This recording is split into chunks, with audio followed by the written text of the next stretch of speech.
Okay.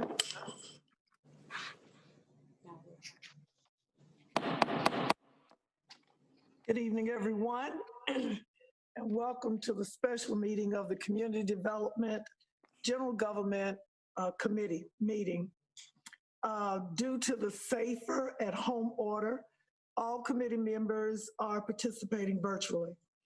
For virtual meetings, committee members will be muted until asked to be heard. There are no action items on this agenda.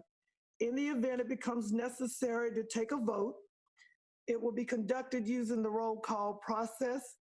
A committee member will be recognized and will raise their hand and state their vote if needed. Committee members of the Community Development, Housing and General Government Committee are Councilmember Annette Scipio, Vice President, Councilmember Dan Bessie, and Councilmember Robert Clark.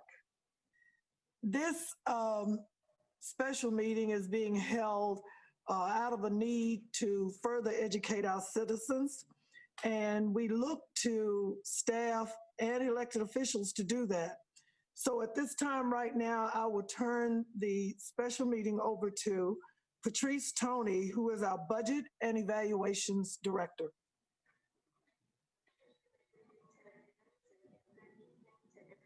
I can't hear her.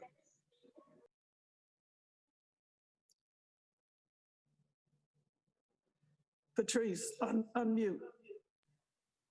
Okay. Oh my God, can't hear her.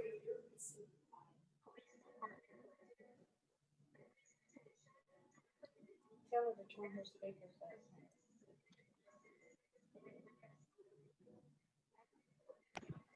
Patrice, we can barely hear you.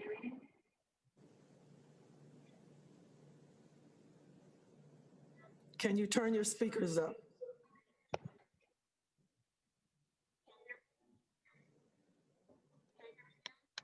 No. Do you have the number where you can call in, Patrice?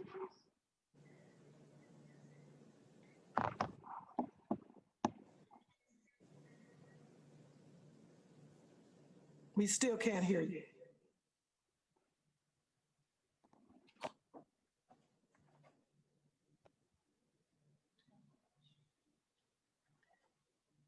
Don't we just love technology?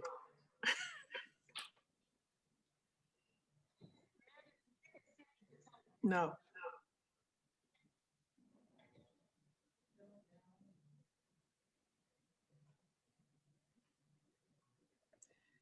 If the listening audience and staff, just give us a moment, please, while we try to work through this for a minute until we can get Ms. Toney audible. And we may have to resolve this by her using her phone to call in as a speaker for her comments.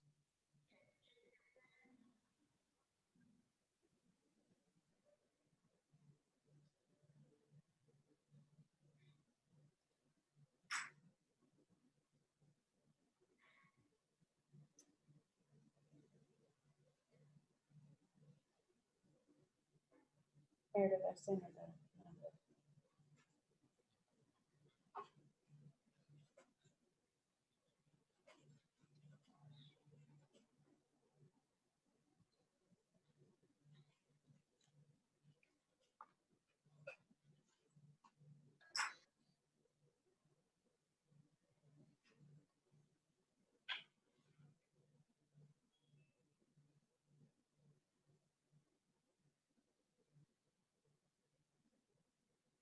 Cannot her phone be used?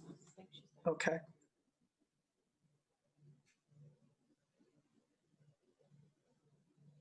Again, thank you everyone for your patience.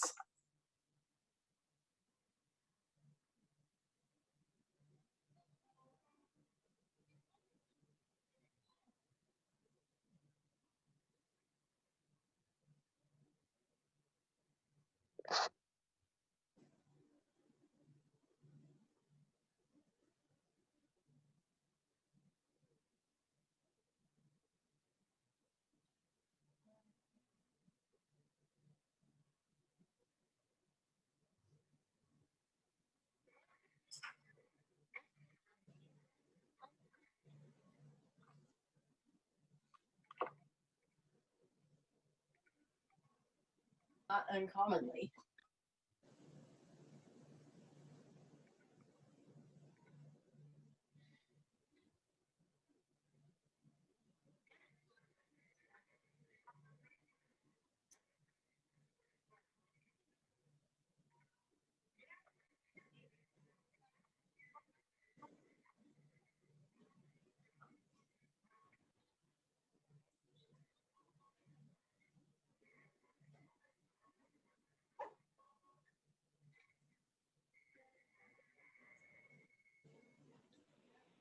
Testing, testing, testing.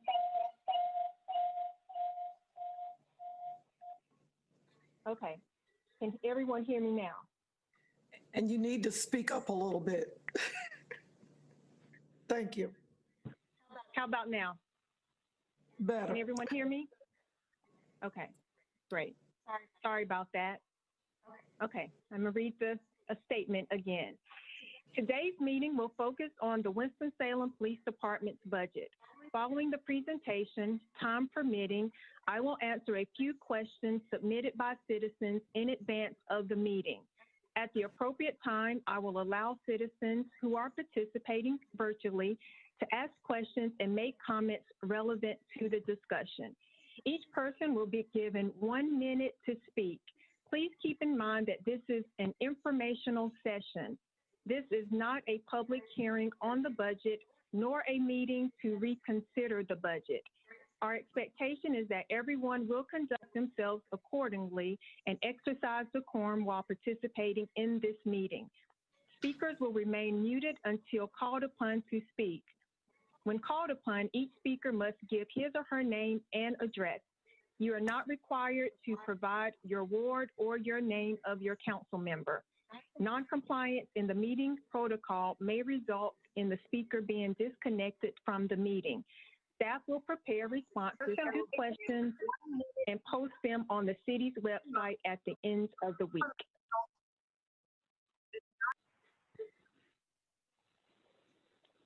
Okay. So moving forward to the presentation, can everyone still hear me? Okay. Ms. Tony, can you please ask everyone if they're not, please mute your audios because we get a lot of things that happen in the feedback. Thank you. Yes, please mute your audio if you're not muted, and ask Meredith to also manage the mute. Okay. All right. This presentation is of the Winston-Salem Police Department's budget. It is the FY21 budget overview, so this is the adopted budget. This is a little bit more detailed than what is presented during the typical budget process, so it breaks down by division. We'll start with the mission of the police department is to protect life and property by providing exceptional municipal police services to the community in partnership with the citizens of Winston-Salem. The police department falls under the city council's strategic focus area. There are 6 strategic focus areas. Safe and secure community is where the police department falls under. This particular focus area states that public safety is the foundation upon which any successful city is built. Absent this, it is difficult to attract businesses, residents, or visitors, which in turn create the economic vitality and sustains our community. The objectives, which is found in the city strategic plans and also we've aligned it with our budget, is to expand community policing and reduce crime and the fear of crime. Short-term priorities would be to expand police department community engagement, retain qualified personnel, strengthen reentry and diversion initiatives, and then we have some midterm priorities, which is to evaluate public safety driver training needs, develop plan for police district realignment, and increase public safety data collection and analysis. The complete strategic plan document can be found at the city website, and there's a link available on this presentation that will also be made available on the website. This slide shows a map of the police department districts, beats, and facilities. As you can see, it is divided up pretty much in beats. The number represents the different beats, and the beats are just the territory for which the police officers are assigned and patrol those areas. That is marked by the bright blue lines. There are 8 beats per district, and so the districts are just the territory that encompasses the beats. Each district has a district station, a district office. District 1 is on North Point Boulevard. District 2, which is the green area, is on Walltown Street. And District 3, which is the light orange area, can be found on Winter Haven Lane. You can also see where some of the facilities are around the city as well.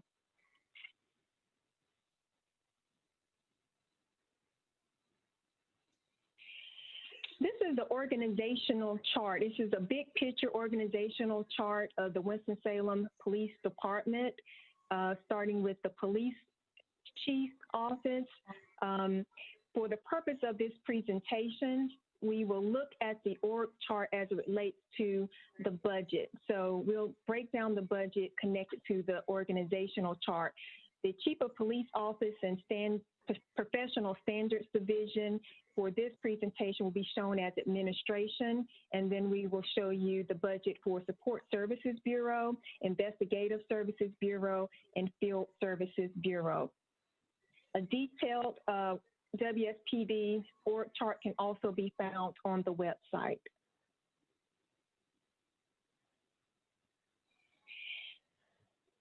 First, we'll start looking at the full complete police budget. The police budget is $78.7 million. This is all funds related to police department. The budget document shows the budget broken down by program. This presentation will show the breakdown by division. And so, as you saw in the org chart, we have administration, which is the police office, the police chief's office, and professional standards division. That budget is $3.7 million. Field services, that's mainly where patrol is. That's the largest division, budget of $42.7 million. That's 54% of the entire budget. Investigative services is $15.4 million. Support services is $15.7 million, and then other funds, which there will be a slide to show what that is, and that includes forfeiture funds and police grants, as well as the state emergency telephone system fund. That's $1 million. So a total budget of $78.7 million. The second chart shows a breakdown of the entire police budget by category. And when we look at each division, you will see the various categories shown as it shows here. Personnel, and you'll hear me repeat many times throughout the presentation, personnel is the largest budget area of the police budget. That makes up 83.1% of the total budget is personnel. The expenditure is $65.4 million. Operating is nearly $10 million, which is 12% of the budget. Capital outlay, which is capital assets or equipment, vehicles, that's $1.9 million or 2.5% of the budget. Transfers out, those would be transfers from other funds, and I'll explain what that is in a minute. It's a match for DWI grant. That's nearly $300,000. And then other funds, as I mentioned earlier, forfeiture funds, police grants, that's $1 million. So once again, the total is $78.7 million. Looking at the revenue side, to balance the budget, we have to look at the revenues.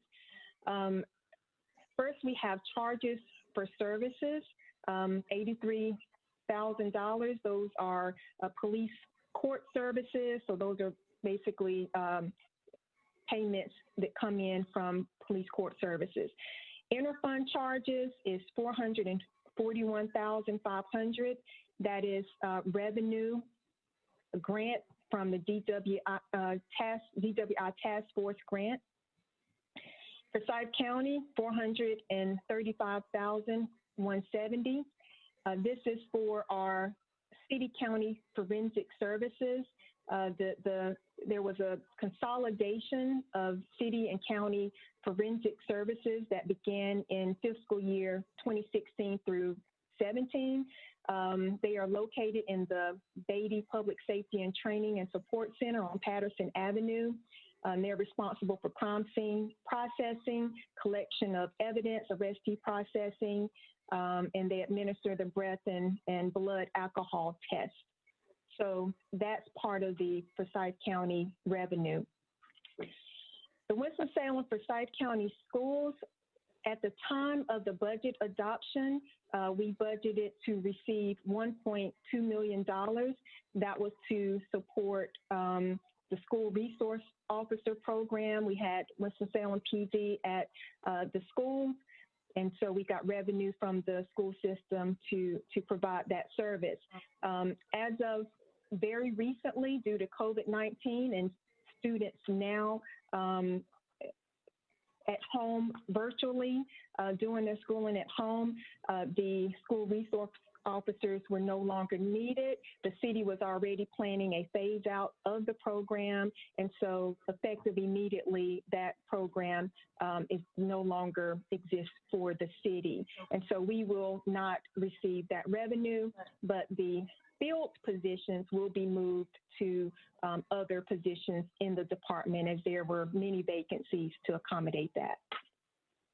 The false alarm fee, those are just fees that are charged when alarms go off for businesses and the police department has to respond. Miscellaneous is reimbursements, and these are reimbursements for overtime for various task force, reimbursements for insurance proceeds from police vehicle accidents, as well as reimbursements for court-ordered lab fees and other type of miscellaneous reimbursements. So the total of those revenues is $2.5 million. The largest source of revenues or funding comes from the general fund, which are tax dollars. So $75 million is from our general fund to fund the police. Then you have your other funds, which those are the grant funds, which I spoke about earlier. And so that totals back up to the $78.7 million for the police budget. Moving on to staffing, this chart shows all staffing for the Winston-Salem Police Department. You can see the breakdown by division, and we'll review that on the future slides. But the total staffing for sworn personnel is 541, non-sworn personnel 171, total personnel is 712. So 75.9% of the police department staff is of sworn personnel, and 24% is non-sworn personnel. This first slide goes back to the org chart that I showed earlier and looks at the Chief of Police and Professional Standards Division, which is considered administration. So administration, they administer and direct all law enforcement services and delivery. They establish all of the policies and procedures and evaluates deployment strategies, which means they look at how officers are sent out into the community and assigned to beats. The Professional Standards Division, they investigate all complaints against employees. So looking at the budget for administration, as you will note, there are 19 staff, and that is 62.6% of the administration's budget. So that total dollar amount is $2.3 million. For operating costs is $1.3 million, or 37.4% of the total budget. As you can see, I've noted here the breakdown of the operating costs. $700,000 are for police supplies. They purchase supplies across the entire department. Typical purchases would be uniforms for officers, boots, ammunition, flashlights, ballistic vests, a number of just supplies that are needed across the department. The other amount is $412,000. That covers the department's share of facility and maintenance costs of the Vivian H. Burke Public Safety Center. Moving on to field services, that's the fourth block on the org chart. Under field services, you have patrol response. That is the 24-hour response calls to services. As we noted on the map, there are 3 districts, total of 24 beats, 8 beats per district, and they provide community-oriented policing. The other division under field services is special operations. They provide specialized patrol coverage. That includes neighborhood and downtown foot patrol, and park rangers to provide security at city parks, recreation centers, greenways, golf courses, and city pools and spray grounds, as well as traffic control. The budget for field services, if you look at these are the expenditures. Personnel, once again, there's 403 personnel in the field services division. That's $36.9 million for the field services budget, which is 86.5%. For operating costs, it's $3.8 million. You can also see the note here of how that $3.8 million is broken down. 1 million of that, 1.1 million, is for vehicle maintenance and repairs. All of the vehicles also have automatic vehicle locators that track police officer vehicles, and they're on all those vehicles. So the repairs and costs for that's 1.1 million. Fuel cost is almost $1 million. This budget assumes that the average cost is $1.8 per gallon of unleaded. For contractual services, the majority of that cost is for body cameras and tasers. This includes the storage, warranty, and maintenance plan. And then $73,000 is for State of Division of Criminal Information and access charge for patrol laptops. Capital outlay, once again, that's our equipment. And so the city has a payment plan that you can internally redo so that we can spread payments out for about 5 years. So this budget is for the installment purchase payments for equipment. Some of that equipment includes vehicle patrol replacement, police package equipment for the patrol vehicles. All of the vehicles have to be upfitted with the equipment package, radars, body cameras, tasers, laptops. It also includes motorcycles and special operations division vehicles. And just as an example, not necessarily in this amount, would be the mobile command vehicle and armor rescue vehicle that is a SOD type vehicles. And then you also have ballistic shields, which is a capital outlay. Transfers out is $300,000, and that is to pay for a local match for the DWI task force grant.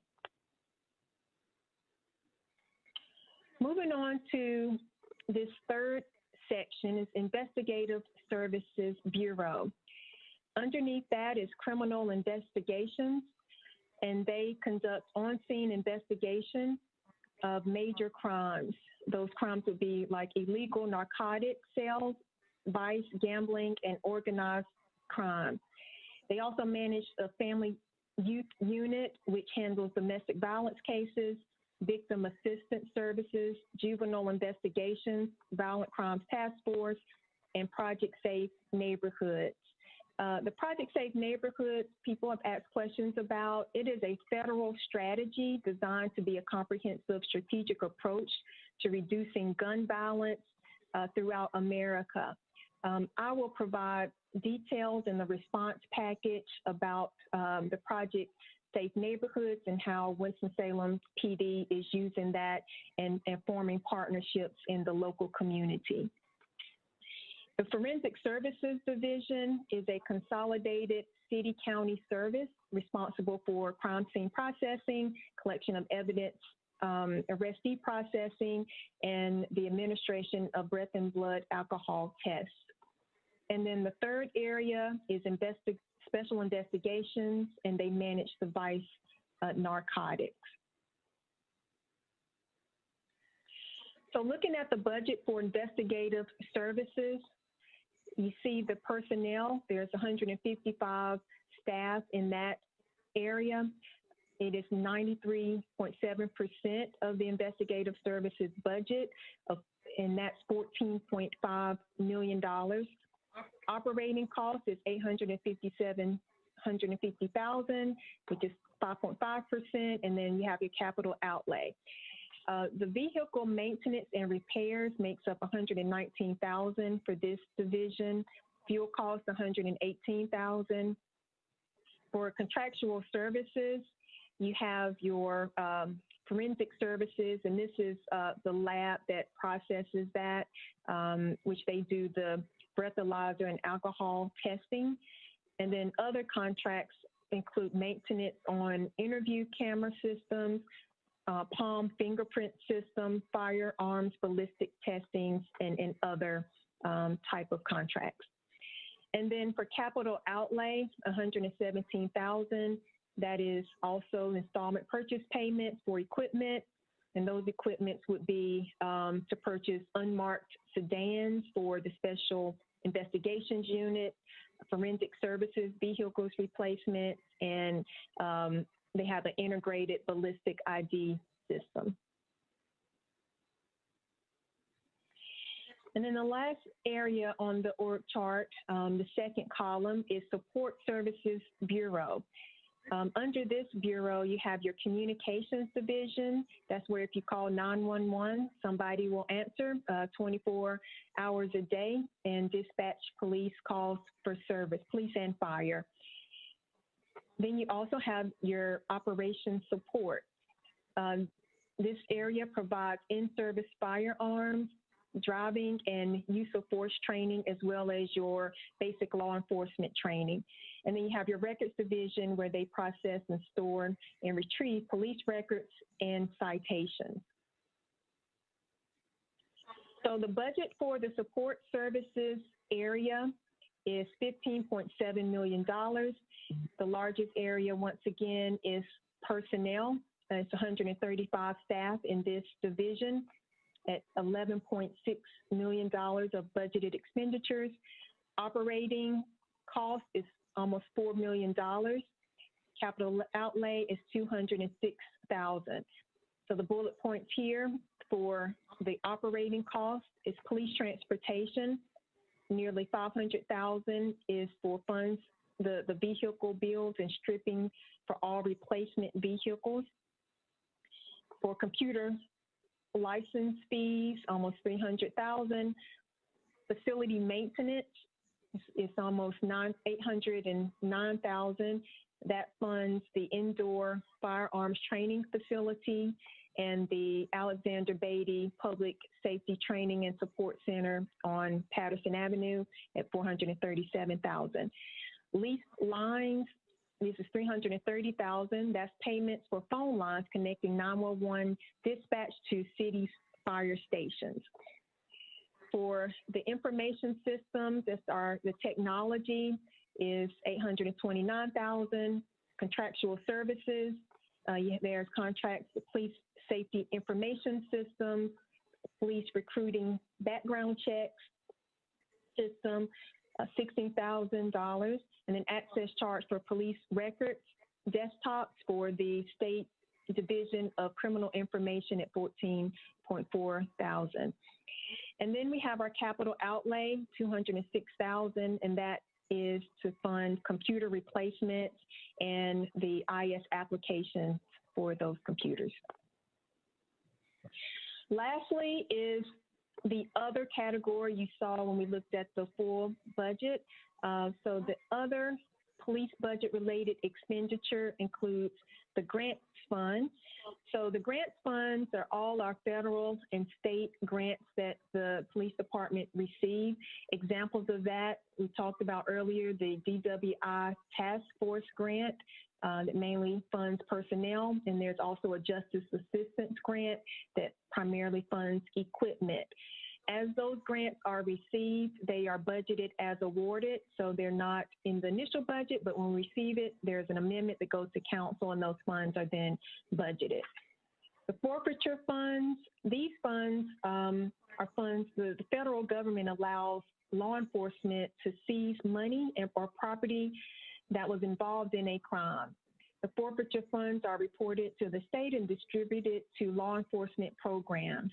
And then those funds also are budgeted as they are awarded.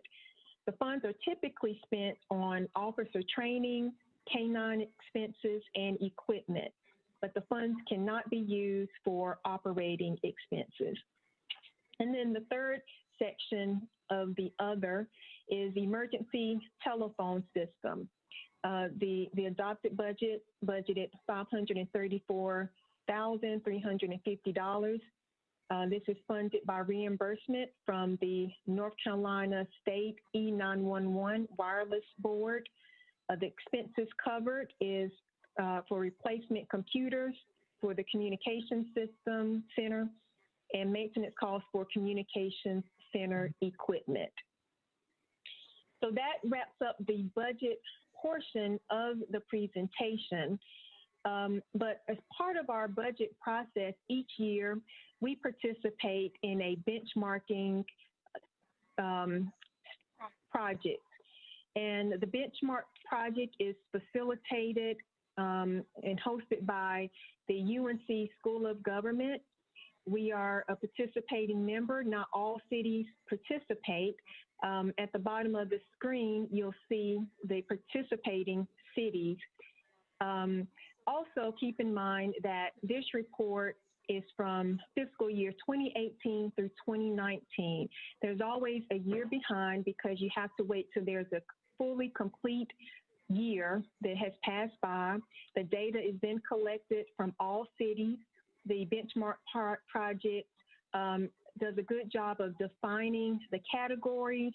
Each city tries to meet those definitions as best they can and to make it comparable as best they can, but it's not perfect.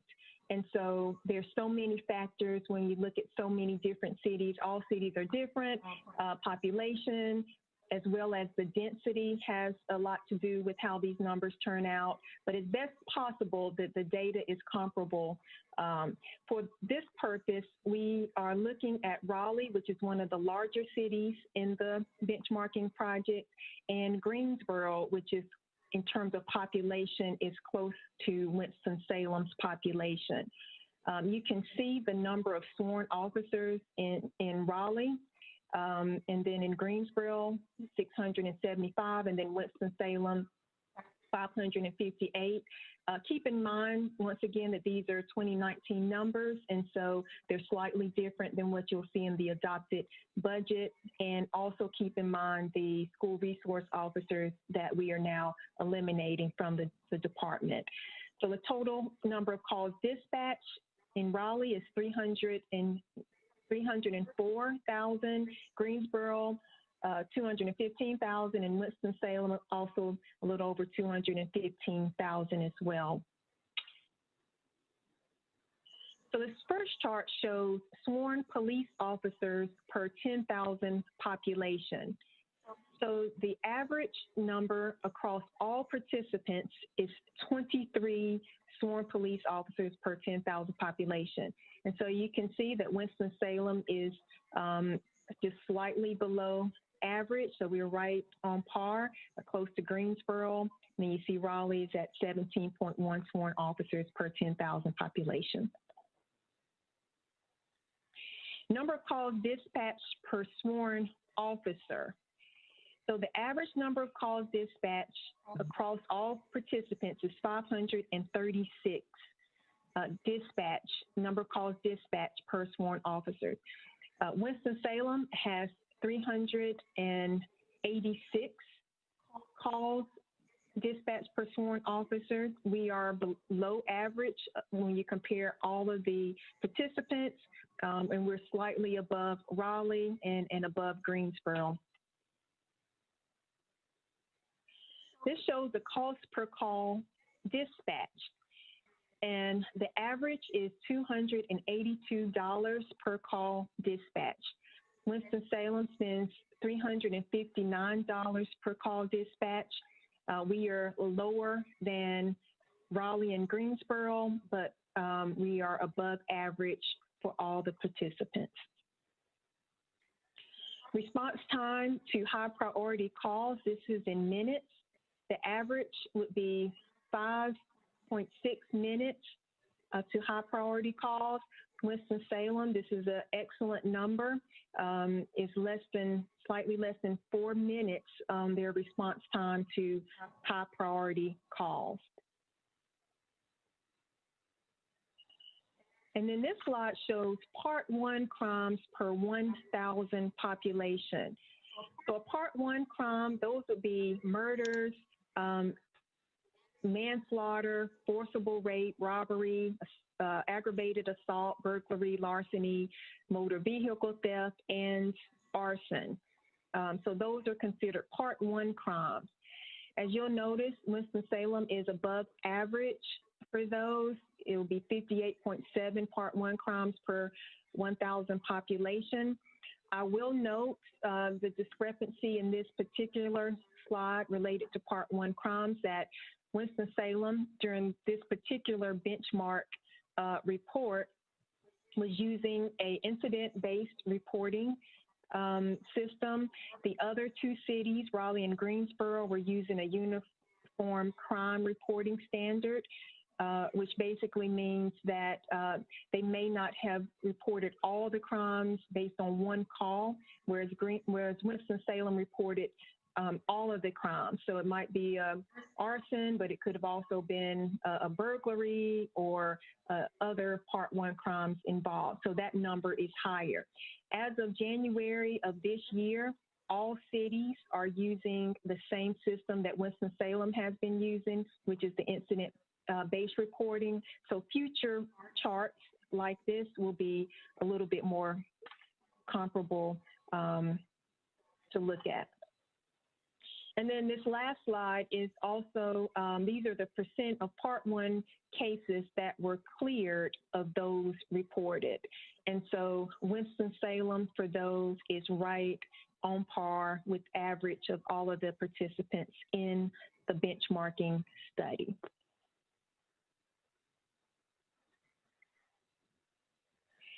Okay, so that concludes the budget presentation, the detailed budget presentation. I have also received a few questions in advance, mainly more comments, but there were a few questions that I received in advance. So I'll just review a few of those. The remainder of the questions and questions that come out of the public comment period after this will be posted on the city's website in a response package by the end of this week.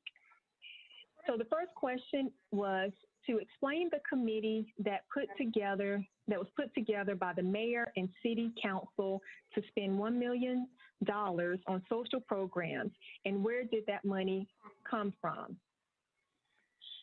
So during the fiscal year 21 budget adoption, the city council approved a resolution to form a community investments review committee. That committee is to make recommendations on city investments of up to $1 million to address conditions that contribute to poverty, hardship, and address social justice issues. There are 18 members, 2 that represent each ward and 2 that are at large. So where does the money come from? The city is receiving some CARES Act funding from the county. It's earmarked very specifically for COVID-19 related efforts. But what it has done is allowed the city to free up resources to be able to fund the $1 million for the Community Investments Review Committee. Okay, so the second question that was submitted was, where does the money go from vacant positions? So each year the city budget salary savings, which is generally used at the end of the year to offset costs or kind of to reconcile at the end of the year. But for the police department, as you all know, there's always some running vacancies.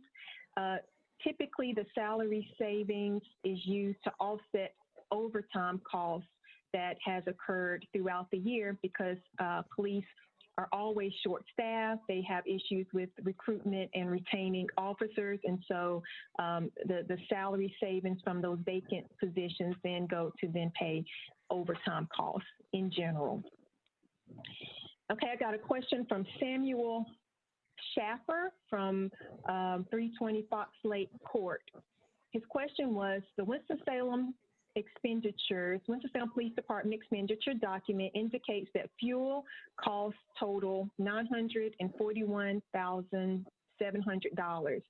The FY budget assumes, the FY21 budget assumes an average of $1.85 per gallon of unleaded. And it says, where is the $1.85 per gallon fuel coming from? This seems low. So the budgeted price per gallon of fuel is based on estimates from the U.S. Department of Energy Information Administration, and the average price per gallon that is paid by the city, which we're paying $1.85 per gallon. The price per gallon is lower than what the average consumer would see at the gas station, at your gas pump, because federal and state taxes are actually not included in that amount. Bailey Pittenger from Carolina Circle asked, where in the budget is the CESF grant located? How is this grant being used by the WSPD? So the CESF, that is the Coronavirus Emergency Supplemental Funding Program. So this is another CARES Act grant that was passed by Congress and the DOJ and the Bureau of Justice Assistance. The grant is formula-based, and the City of Winston-Salem allocated amounts for this particular grant was $523,000. The funds were proposed by the police department to be spent on laptop computers, LexisNexis reporting system, a Street Smart software for COVID-19 tracking, PPE, personal protective equipment, and response team equipment. There was a request, I think, by Carolyn Highsmith for a more detailed version of the police line item budget. And so I will be glad to provide that on the website as well by the end of this week. So it's even more detailed than the presentation I've just presented. And then I'll just note, this is the last thing that I received, probably 20 to 30 comments. They were all related to a de-escalation response team that would include mental health providers, social workers, psychologists, domestic violence responders, and other mental health staff to assist police in responding to calls and implement de-escalation techniques. So this wasn't a question. There were many comments. They were all connected to the same thing. I will be glad to pass that on to the police department as a suggestion. So Mayor Pro Tem Adams, that ends my questions, and we can move into the public comment period at this time.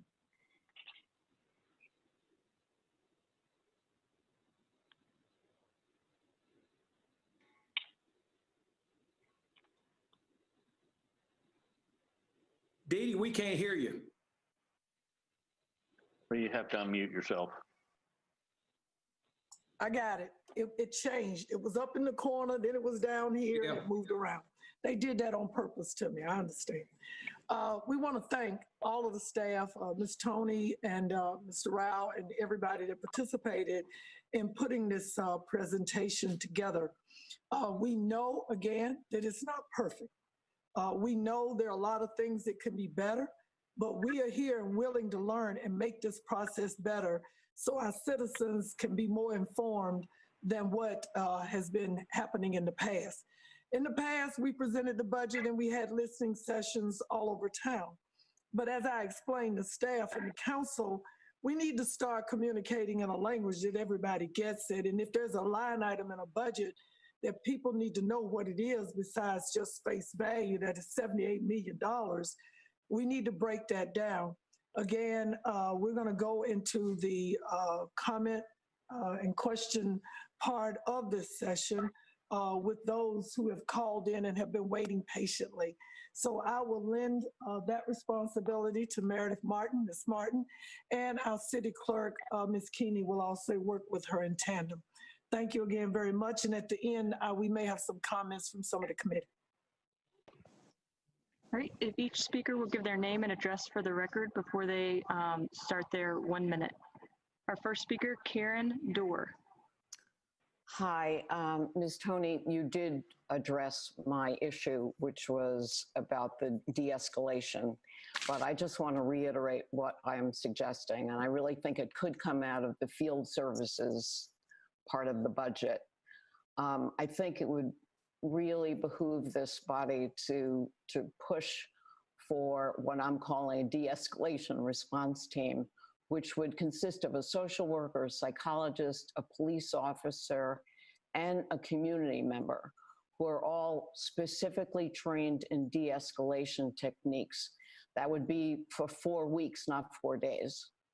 The public would call an alternate 3-digit number rather than 911 for help with non-lethal crises, such as domestic disputes or mental health related issues, or noise complaints, shoplifting, school infractions, so that these teams would arrive on the scene. And Ms. Dorr, we appreciate your comments. And if you would like to go ahead and finish giving them to us online, we'd appreciate it. But everybody gets 1 minute so we can get through all of these folks that have been patiently waiting since 5 o'clock, okay? That was not a minute.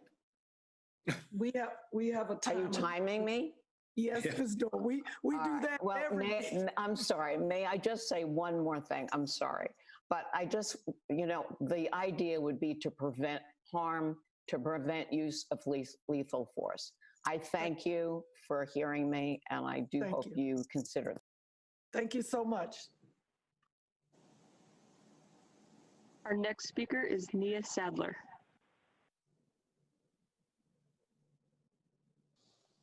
This is Nia Sadler of 1325 Camden Place Court. WSPD has entered into an interlocal agreement with FCSO and City of Kernersville to form a new drug task force, and the City Council unanimously approved that on the 17th of August.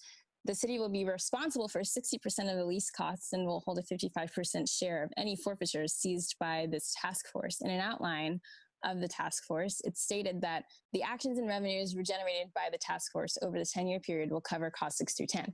I take this to mean that the confiscated forfeitures that are created when officers engage in seizures are what finance the continuation of the task force for the 10 years. So it concerns me that the City Council approved a task force that is projected to exist for 10 years based on the finances acquired by continued crime. So my question is, how will the drug task force address the root causes of drug crimes like financial insecurity, lack of affordable addiction treatment, and the added factor of a global pandemic that might be exacerbating those causes? Thank you very much. We have people, not only is this being recorded, but everything is being written as well down. Thank you so much. Next speaker. Thank you. please. Our next speaker is Ken James. Hi, this is Ken James, 754 Chestnut Ridge Court in Winston-Salem. I just have a quick comment. I wanted to express my support for our local law enforcement agencies.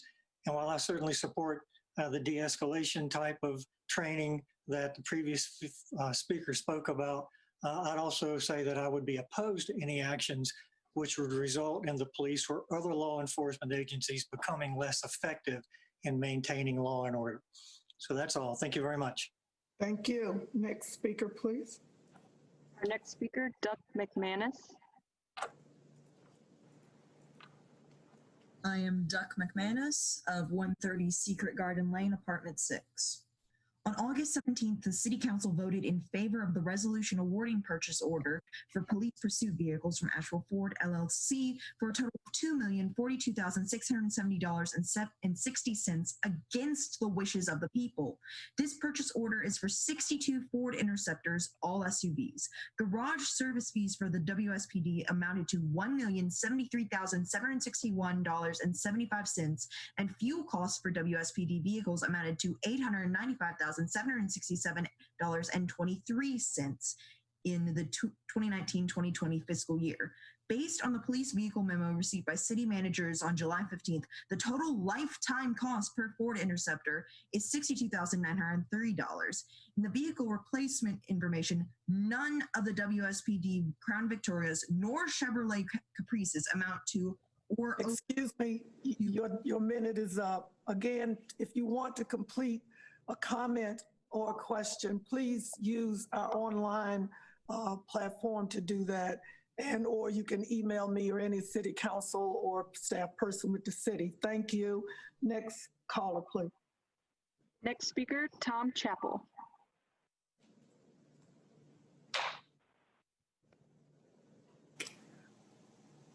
Can't hear him.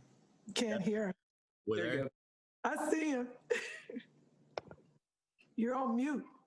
You're on mute, sir. Yeah. Perfect. Am I there? Yes, sir. Okay. Dee Dee, thank you for your time. Mr. Clark, thank you for your time. A special thanks to Patrice. The presentation was awesome. I'm really looking forward to getting a copy of that and the further detail that you were talking about. First, I'll second the comment from the last speaker about not wanting to have any reduction of service or reduction. One of the main things that I think we need to address the cost on is training cost. With the high turnover, training cost is very expensive. So bottom line is I think we should consider a little bit of a bump up for police salaries and so forth to counteract the training cost, to enhance the enforcement side of it, to meet the objectives and priorities outlined in the budget justification. So I really think that we need to get behind our police department and serve as a responsible example for others. Thank you, Mr. Chappell. Thank you. Thank you very much. Thank you. Next question or caller, please. Karen Ovis. Hi, this is Karen of 6887 Idols Road. According to WSPD's document Building Community Trust and Legitimacy, I've noticed a concerning imbalance of budgetary priorities. Winston-Salem police officers receive only 4 hours of de-escalation training per year and only 5 hours of implicit bias training every other year. All WSPD employees are paid for 1.5 hours of exercise per week for a total of 78 hours per year. Clearly, exercise for officers is important. However, is it more important than de-escalation training and implicit bias training? How does WSPD expect to build trust within a community where officers are not carefully trained to police without bias? How can you explain the lack of this training? Thank you so much. Next call. Desiree De Dolce.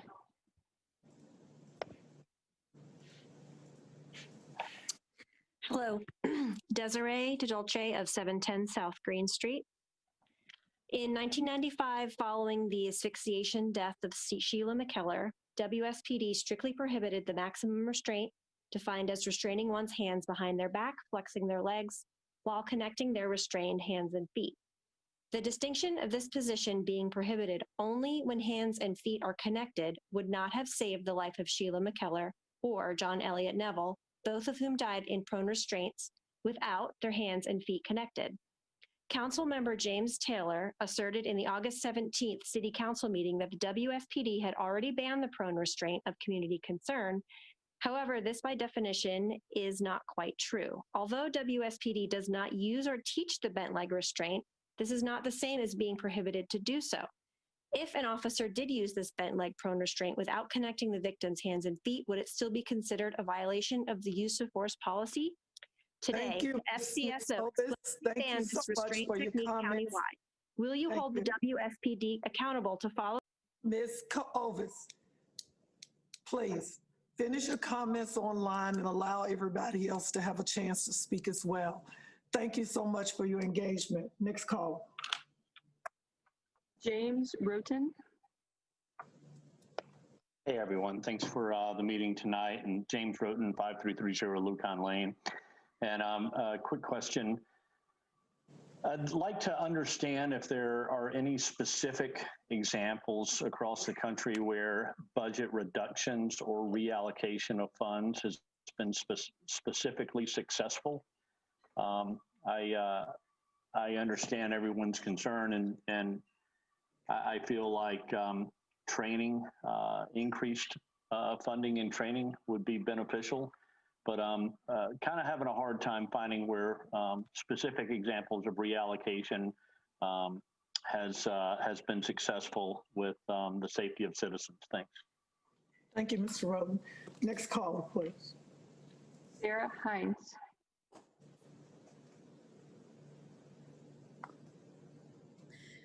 Yes, my name is Sarah Hines. I live at 1447 West 4th Street. The Coronavirus Emergency Supplement Funding Program from the U.S. Department of Justice reports that it have allocated almost $1 billion to public safety nationwide during the course of this pandemic. The program reports to have allocated these funds in the amount of $523,520 to the City of Winston-Salem Police Department on May 29th of 2020. In addition to this $500,000 grant for the coronavirus relief, the City Council unanimously approved a 1% salary increase to sworn public safety employees with the recently acquired coronavirus relief funding. However, it has been stated numerous times by City Council members that more financial support is needed for public safety in order to retain and recruit officers. Officer retainment and recruitment has been a subject of concern for much longer than during the pandemic in this community. Can you explain how the use of multiple coronavirus relief grants? Thank you, Ms. Hines. Thank you. Next caller, please. Simbilla Covington. Good evening, Timbila Covington, 2624 Patriot Street. Good evening.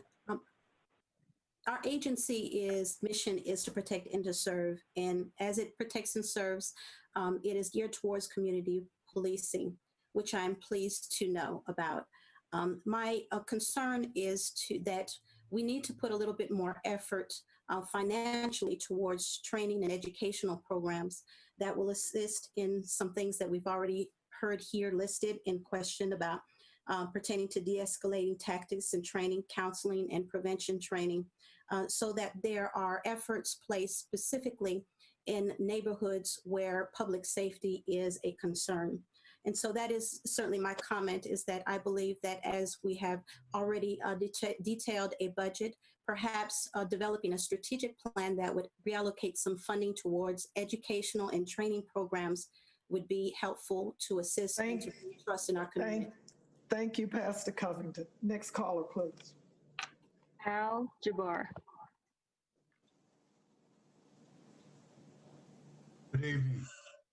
617 Daffodil Drive.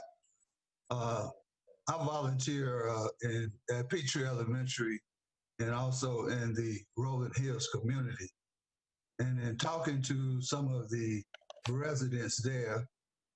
They being the owners of those apartments, have told the tenants they couldn't have enrichment programs using the facility there. My concern is that with as much violence that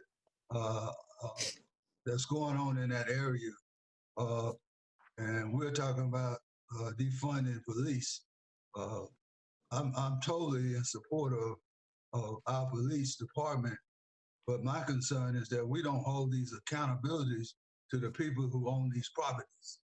That's my comment. Thank you, Mr. Jabbar. Next question, please, or comment. Sarah Blackburn.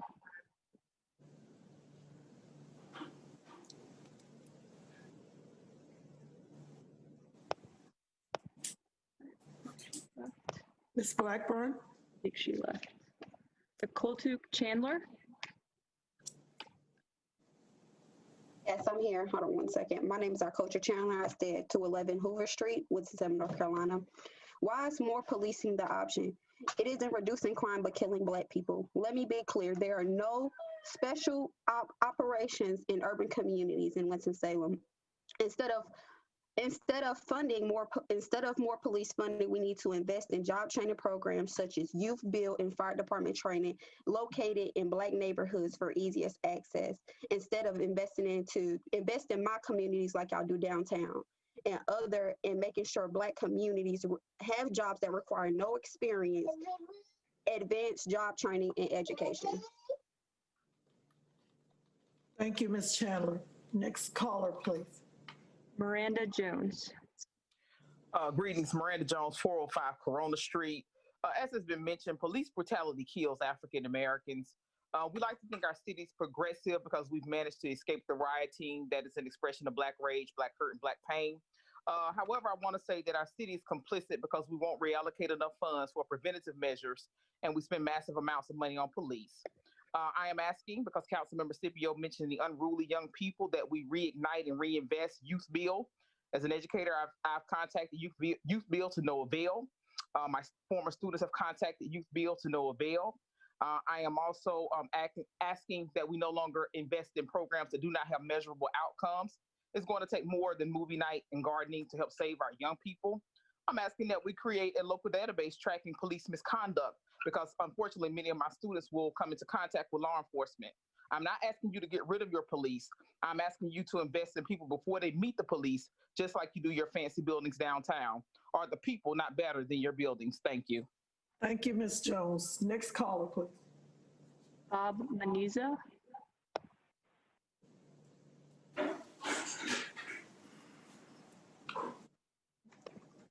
Hello. You're on mute, sir. Okay, can you hear me? Yes, sir. Yeah. Okay, yes. I live at 755 South Westview Drive. I just have a very general comment from my heart, and that is that capitalism underdeveloped Black America. And this was done du jour, this was done on purpose. And we need to do everything we can to undo that. Any family on a budget knows how to cut expenses and use money more wisely. And some of the reparations we can owe are to help us. We should do just that. Use our money more wisely to invest in Black America. And we can start right here. Thank you. Thank you. Next call. Eunice Campbell.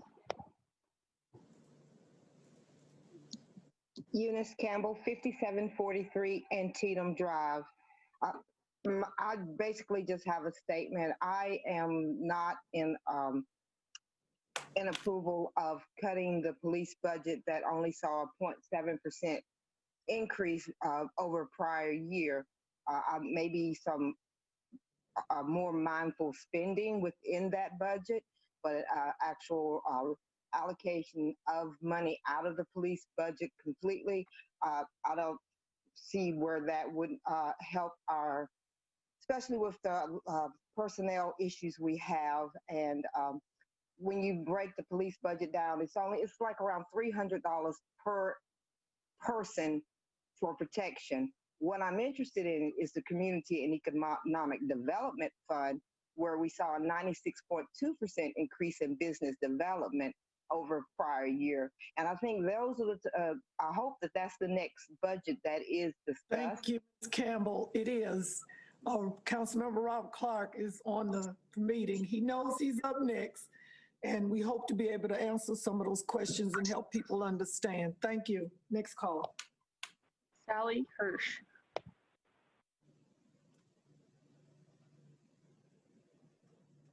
Ms. Hirsch. Yes. Well, I had a lot of questions, but I'll ask this one. Where will the line item budget requested by Carolyn Highsmith and other neighborhoods, I believe there were eight or nine other neighborhood directors that requested the line item budget, where will that be located and when? For the public to view? Ms. Tony, It'll be located on the, yes, it'll be located on the city's website by Friday.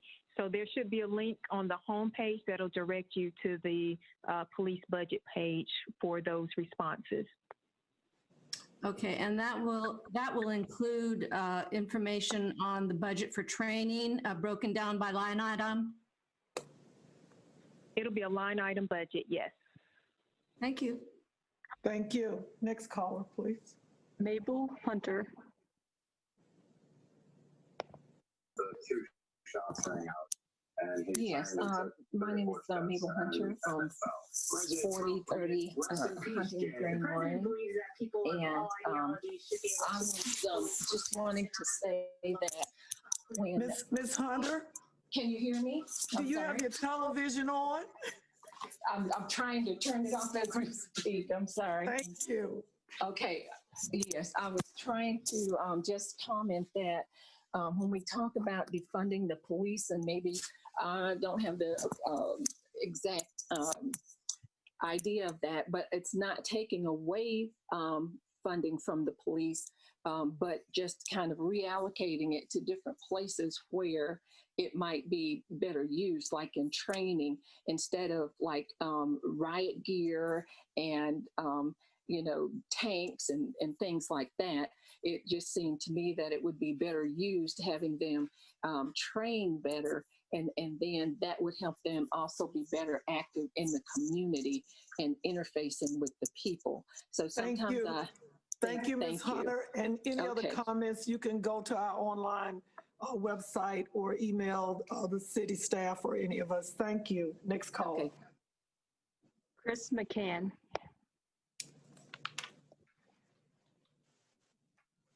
Mr. McCann, are you on mute? Hello, my name's Chris McCann. I live. So I was unmuted. I drove my. My name's Chris McCann. I live at 205 Cool Springs Road, Winston-Salem, 27107. And I'm calling tonight to express my displeasure with our city council to even consider such a resolution that would defund our police department and reduce the budget thereof, especially when we're in a time when we see crime and violent crime and the deaths of many of our small children and teenagers in the city. It's hard for me to understand how we could even make such a consideration.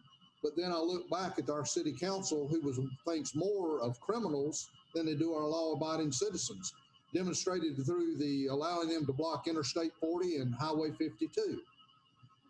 Anyone that would consider this resolution, I find it ludicrous, and you're reducing the safety for our citizens. But I guess the blood will be on your hands. Have a good evening. Thank you, Mr. McGann. Next caller, please.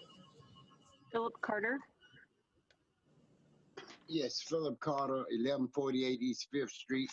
I'm more interested in the community resources, especially the part whereby funding or monies are provided to community agencies to provide response to crime, public safety, and quality of life, specifically quality of life.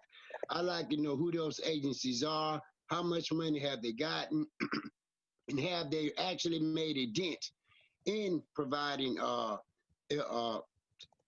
assistance to quality of life issues. Also, I heard where you said that the forfeiture fund cannot be used for operational expenses. Can any of those funds be used also to address recidivism and quality of life issues? Thank you. Thank you, Mr. Carter. Next question. Ryan Nicholas.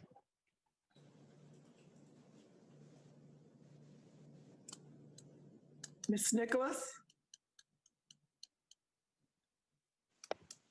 Oh, yeah. Hey, I'm sorry. I submitted a question on the online forum. I didn't realize I was going to get called on. I thought that was a different thing.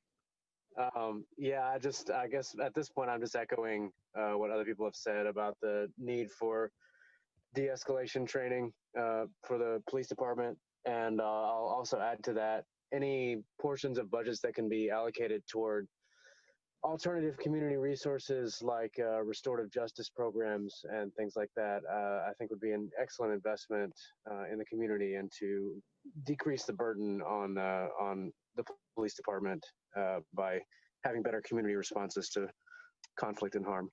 Thank you. Thank you. Next caller. Wynette M.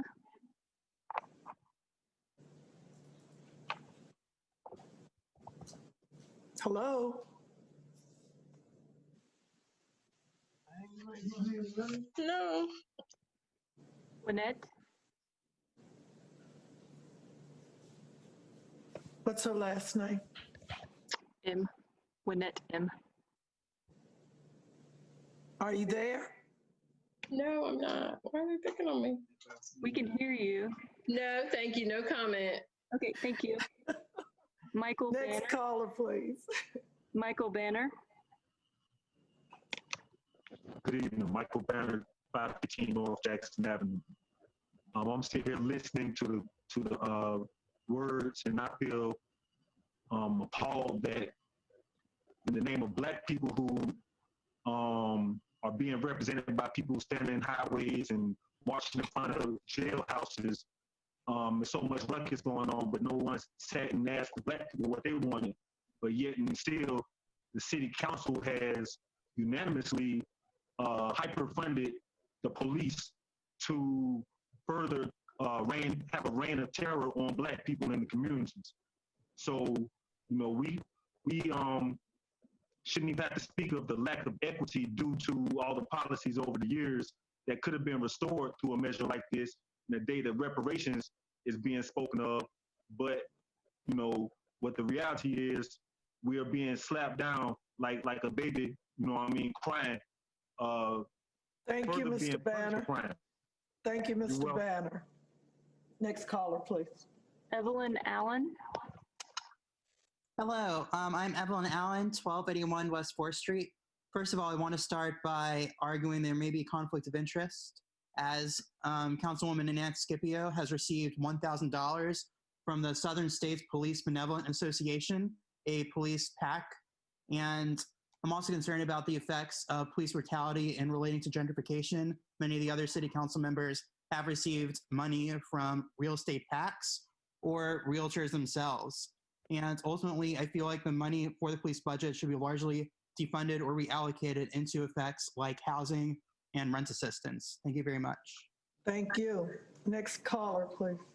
Jackie M.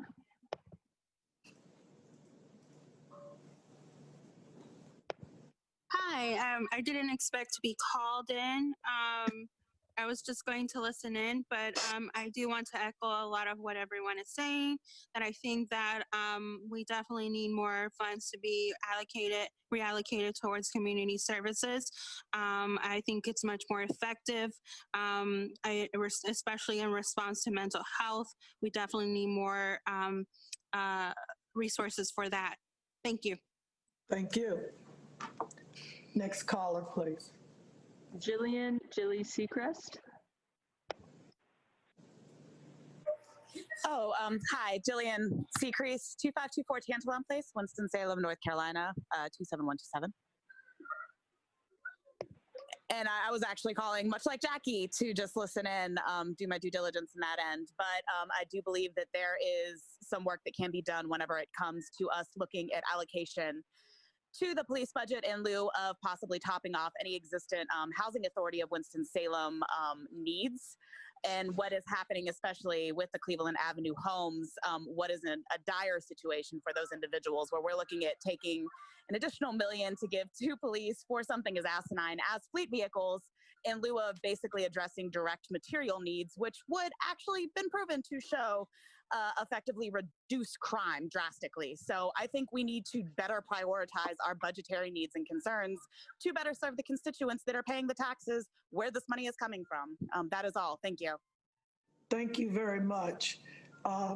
We are now at the end of the questions and comment period. Again, I want to thank everyone for their engagement. At this time, we'll have comments from the committee members of the Community Development, Housing, and General Government Committee meeting. Councilmember Scipio.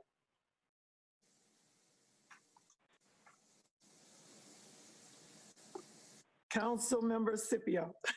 I had to unmute myself. Thank you. Okay. Thank you, Ms. Tony, for a good presentation. I certainly hope the public is a lot more aware of how our dollars are being spent to support public safety in our city. And I appreciate all of the comments from those in the public who called in. I think some of the ideas are great to consider, and we do make those considerations as we move forward with all things. I just encourage the public to constantly call us and let us know your concerns, but please be informed. Look at the data and look at how everything works together for the good in this community. Things cannot be addressed in isolation. They are all one big part. We are one big family in this city, and every joint supplies. And I just encourage everybody to do that. Thank you, Mayor Pro Tem, for your vision to have this public forum at this time. Thank you, Councilmember Scipio. Councilmember Bessie.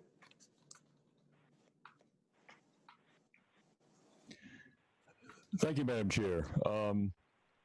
It's always good to have more review of how the budget is actually put together, particularly with an area that has drawn such questions this year as public safety budgets. And I appreciate as well the public participation. And in particular, want to compliment Ms. Tony on a fine presentation. I think that we should always be interested in suggestions for how to improve our services, and that in particular questions regarding how training can be improved are valuable and should be referred to our Public Safety Committee for discussion. I also know that the members of this council understand the value and importance of investing in equity in our community. However, I believe that I speak for most, if not all, of the council members' opinions in saying that there is no inclination among the council at this time for any significant reduction in our public safety budget. Thank you to everyone for your participation, and thank you. Thank you, Councilmember Bessie. Councilmember Robert Clark, please. Thank you, ma'am. A couple of comments, and I did have a letter I received, and I will read it into the record. It won't take but a few seconds. First of all, I think there were a lot of very good questions, and I charge staff to record them and be sure we all get copies of them. And to the extent that we can provide specific answers, that would be nice. Some of them require more thought than just a specific answer, but there are some asking specific line items and this, that, and the other. Second comment, I do want to let everybody know, as you saw in this budget, we are losing $1.2 million from the school system because they're no longer using police officers in the schools as resource officers. I do want to let you know that they are, and it was just in the paper the other day, they've just signed a contract with the Sheriff's Department, I think for $1.2 million also to provide deputy sheriffs. So what you're having is a change in the officers, but the program as far as resource officers in schools will continue. And I'd say if you have any more questions there, to direct them to the school board. Next, during the typical budget season, both the Finance Committee and the Public Safety Committee look at the police and fire budget. Finance looks at the overall budget from a standpoint of balancing dollars coming in, the dollars going out. So I say my job is always to get a budget that 4.5 people like.